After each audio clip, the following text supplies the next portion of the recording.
ഒരുപാട് കാലത്തെ ആസൂത്രണത്തിനൊടുവിൽ യുഎസും ഇസ്രായേലും തുടങ്ങിവെച്ചൊരു യുദ്ധം. ദീർഘമായ ഇൻ്റലിജൻസ് വിവരങ്ങൾ, അത്യാധുനിക ആയുധങ്ങൾ. എന്നിട്ടും ഇറാനിൽ അമേരിക്ക തോൽക്കുകയാണ്. എന്താണ് സംഭവിച്ചത്? വിശദമായി നോക്കാം. ദേശാന്തരത്തിലേക്ക് സ്വാഗതം.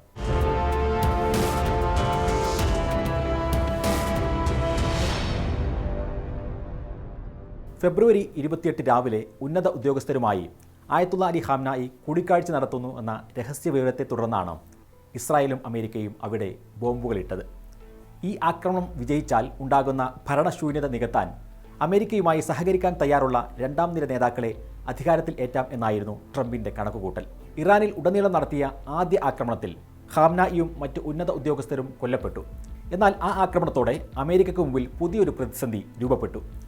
ഭരണ നേതൃത്വത്തിലേക്ക് അമേരിക്ക ലക്ഷ്യമിട്ടിരുന്ന എല്ലാവരും ഈ ആക്രമണത്തിൽ കൊല്ലപ്പെട്ടിരുന്നു. ട്രംപ് പറഞ്ഞത് ഇങ്ങനെയാണ്: ഞങ്ങൾ മനസ്സിൽ കണ്ടിരുന്ന മിക്ക ആളുകളും മരിച്ചു. ഇപ്പോൾ മറ്റൊരു ഗ്രൂപ്പുണ്ട്. റിപ്പോർട്ടുകൾ പ്രകാരം അവരും മരിച്ചിട്ടുണ്ടാകാം. താമസിയാതെ ഞങ്ങൾക്ക് പരിചയമുള്ള ആരും അവിടെ ബാക്കിയുണ്ടാകില്ല.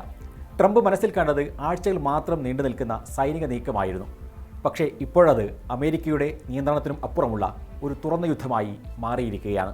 ഇറാനിൽ അമേരിക്കയ്ക്ക് വ്യക്തമായ ഒരു എക്സിറ്റ് സ്ട്രാറ്റജി ഇല്ല എന്ന് മാത്രമല്ല, സാമ്പത്തികവും രാഷ്ട്രീയവുമായ പ്രത്യാഘാതങ്ങൾ ട്രംപിനെ വട്ടം കറക്കുകയാണ്. ഇറാൻ ഭരണകൂടം തകരുന്നതിന് പകരം കൂടുതൽ ശക്തിയാർജിച്ചിരിക്കുന്നു. US പ്രതീക്ഷിച്ചതിലും ശക്തമായി ഇറാൻ തിരിച്ചടിക്കുന്നു. മിഡിൽ ഈസ്റ്റിൽ ഉടനീളമുള്ള ലക്ഷ്യസ്ഥാനങ്ങൾക്ക് നേരെയും എണ്ണക്കപ്പലുകൾക്ക് നേരെയും ഇറാൻ ആക്രമണം തുടരുന്നു. അമേരിക്ക വിചാരിച്ചതിന് നേർവിപരീതമാണ് കാര്യങ്ങൾ നടന്നത്. ഇറാൻ കീഴടങ്ങുന്നതിന് പകരം ഖാംനായിയുടെ മകൻ മുജ്തബ ഖാംനായിയെ പുതിയ പരമോന്നത നേതാവായി പ്രഖ്യാപിച്ചു. തൻ്റെ ആദ്യ സന്ദേശത്തിൽ തന്നെ മുജ്തബ അമേരിക്കയോട് പ്രതികാരം ചെയ്യുമെന്ന് പ്രഖ്യാപിച്ചു. ഇറാനിലെ ജനങ്ങൾക്കിടയിൽ പ്രക്ഷോഭത്തിന് പകരം അമേരിക്കൻ ആക്രമണത്തോടുള്ള രോഷമാണ് ശക്തമായത്. മുജ്തബ ഖാംനായിയുടെ കീഴിൽ രാജ്യം കൂടുതൽ ശക്തമായ നിലപാടുകളിലേക്ക് നീങ്ങുകയാണ്.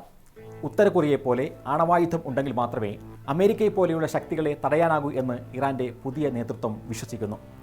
ആണവായുധങ്ങൾ നിർമ്മിക്കില്ല എന്ന അലി ഖാംനായിയുടെ ഫത്വ ഇപ്പോൾ നിലനിൽക്കുന്നില്ല എന്നും തങ്ങളുടെ നിലനിൽപ്പിനായി ഇറാൻ ആണവായുധം നിർമ്മിക്കാൻ സാധ്യതയുണ്ട് എന്നുമാണ് നിരീക്ഷകർ പറയുന്നത്. ഇനി മുജ്തബ ഖാംനായി കൊല്ലപ്പെട്ടാൽ പോലും ഇറാൻ്റെ പ്രത്യാക്രമണത്തിൽ ഒരു മാറ്റവും വരില്ല. ഇറാൻ ഇപ്പോൾ മൊസൈക്ക് ഡിഫൻസ് തന്ത്രമാണ് ഉപയോഗിക്കുന്നത്. പ്രധാന നേതാക്കൾ വധിക്കപ്പെട്ടാൽ പോലും താഴെത്തട്ടിലുള്ള കമാൻഡർമാർക്ക് സ്വതന്ത്രമായി തിരിച്ചടി നൽകാനുള്ള അധികാരം ഇറാൻ മുൻകൂട്ടി നൽകിയിട്ടുണ്ട്. ഇതനുസരിച്ച് IRGCയെ 31 സ്വതന്ത്ര വിഭാഗങ്ങളായി തിരിച്ചിരിക്കുകയാണ്. കേന്ദ്ര കമാൻഡ് തകർക്കപ്പെട്ടാലും ഈ 31 വിഭാഗങ്ങൾക്കും സ്വതന്ത്രമായി യുദ്ധം തുടരാൻ കഴിയും. അമേരിക്കയുമായി നേരിട്ട് യുദ്ധം ചെയ്യിക്കുക എന്നതിലുപരി അമേരിക്കയ്ക്കും അവരുടെ സഖ്യകക്ഷികൾക്കും സാമ്പത്തികമായും സൈനികമായും കനത്ത ആഘാതം ഏൽപ്പിക്കുക എന്നതാണ് ഇറാൻ്റെ ലക്ഷ്യം. ഗൾഫ് രാജ്യങ്ങൾക്കു നേരെ ഇത്ര വലിയ ആക്രമണം ഉണ്ടാകുമെന്ന് അമേരിക്ക വിചാരിച്ചതല്ല. സമാധാനം വരാൻ അമേരിക്കയുമായുള്ള ബന്ധം ഉപേക്ഷിക്കുക മാത്രമേ വഴിയുള്ളൂ എന്ന് ഗൾഫ് രാജ്യങ്ങൾക്ക് ഇറാൻ മുന്നറിയിപ്പ് നൽകുകയാണ്. ഗൾഫ് രാജ്യങ്ങളിലുള്ള അമേരിക്കൻ പൗരന്മാരോട് ഉടനടി രാജ്യം വിടാൻ അമേരിക്കയ്ക്ക് നിർദ്ദേശം നൽകേണ്ടി വന്നു.